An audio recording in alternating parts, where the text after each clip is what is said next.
मैं 40 साल से अपने कलीग्स, अपने जो साथियों से बात करूं, अगर मैं उनसे पूछूंगा कि अच्छा आप मुझे बताइए दुनिया का सबसे बड़ा डिप्लोमेट कौन था, मैं आपको लिख के दे सकता हूं कि वो आपको ऐसा कोई जवाब देंगे कि वो वेस्टर्न ही होगा, कहेंगे मेटरनिक सबसे बड़ा दुनिया। अगर मैं उनको कहूं कि आप मुझे बताइए कोई डिप्लोमेसी पे सबसे अच्छी किताब क्या है, तो कहेंगे वो मैकियावेली है, वो हैरल निकलसन है, वो अर्नेस्ट साटो है। मैं अपने ही लोगों को समझाना चाहता हूँ कि भाई घर में देखो, अगर आप मेरे से पूछेंगे कि इतनी पढ़ाई के बाद आपको क्या लगता है कि दुनिया के सबसे बड़े डिप्लोमेट कौन थे, मैं कहूँगा सबसे बड़े डिप्लोमेट एक श्री कृष्ण थे, एक हनुमान जी थे। नहीं, अब ये बहुत बहुत सीरियस उत्तर दे रहा हूँ मैं आपको कि अगर आप उनको कूटनीति के परिप्रेक्ष्य से देखें कि किस सिचुएशन में थे, उनको मिशन क्या दिया गया था, किस तरीके से उन्होंने हैंडल किया था। और हनुमान जी ने तो माने उसके साथ इतना इंटेलिजेंस भी और मिशन के आगे भी बढ़ गए थे। उन्होंने सीता को वो कांटेक्ट भी किया था, पूरी लंका की खबर ली, लंका को जला भी दिया उसके बाद। माने कैसे डिप्लोमेट थे, उन्हें ऑल पर्पस मल्टीपर्पस डिप्लोमेट।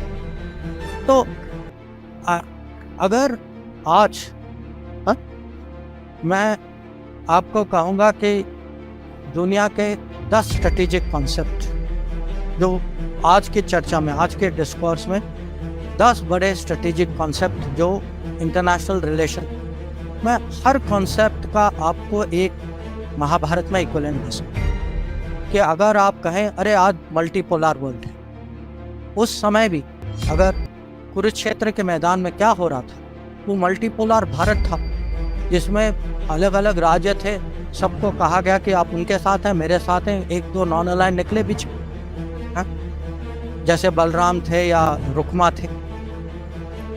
या अब हम कहते हैं कि ये ग्लोबलाइज दुनिया है, इंटरडिपेंडेंस है, हम सब पे ये बाधाएं हैं, कंस्ट्रेंट।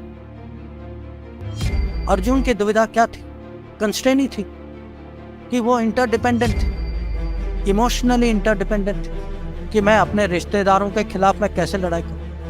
पर वो भी वो फिजिकल मटेरियल इंटरडिपेंडेंस है, पर इमोशनल इंटरडिपेंडेंस था।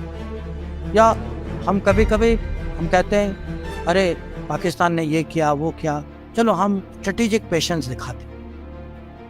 स्ट्रेटेजिक पेशेंस का सबसे अच्छा उदाहरण जो है वो कृष्ण भगवान जिस तरीके से उन्होंने शिशुपाल को हैंडल किया कि 100 बार उन्होंने क्षमा किया, 100 बार, उसके बाद आपको पता है उन्होंने क्या किया।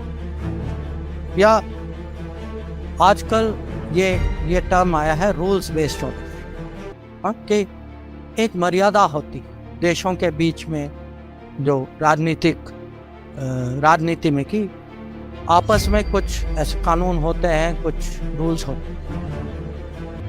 महाभारत की कहानी क्या है कि जो रूल्स का उल्लंघन करते हैं, जैसे कर्ण या दुर्योधन, वो अपने आखिरी समय में खुद उनको अचानक रूल्स याद आ जाते कि वो कहते हैं भाई ये नहीं करो क्योंकि ये रूल के मुताबिक, और पूरी जिंदगी जो है उन्होंने उसी रूल्स का उन्होंने पालन नहीं किया था।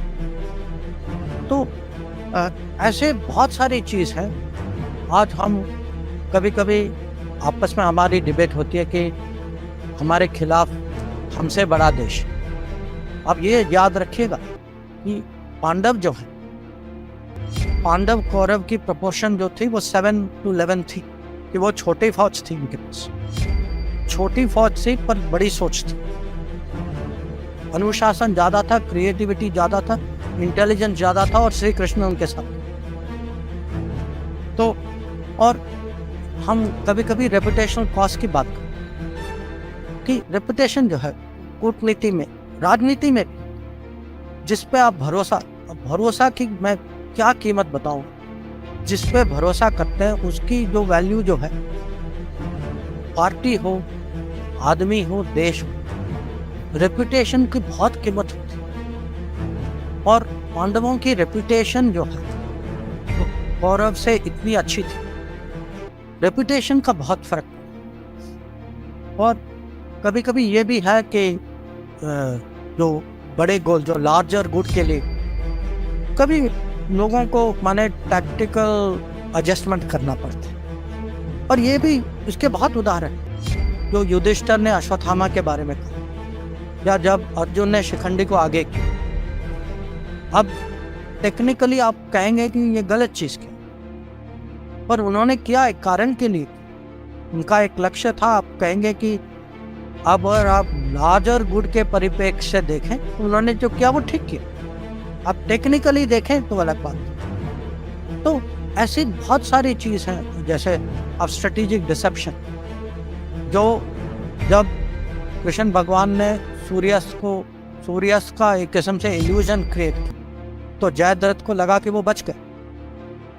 तो मैं आपको ये उदाहरण इसीलिए दे रहा हूं कि कोई भी सिचुएशन हो, कोई भी एनालिसिस हो, हम जो है इतनी माने आसानी से ये शब्द लेते हैं, Trojan horse, Achilles heel, Gordian knot. अब ये कहाँ से आते हैं ये शब्द?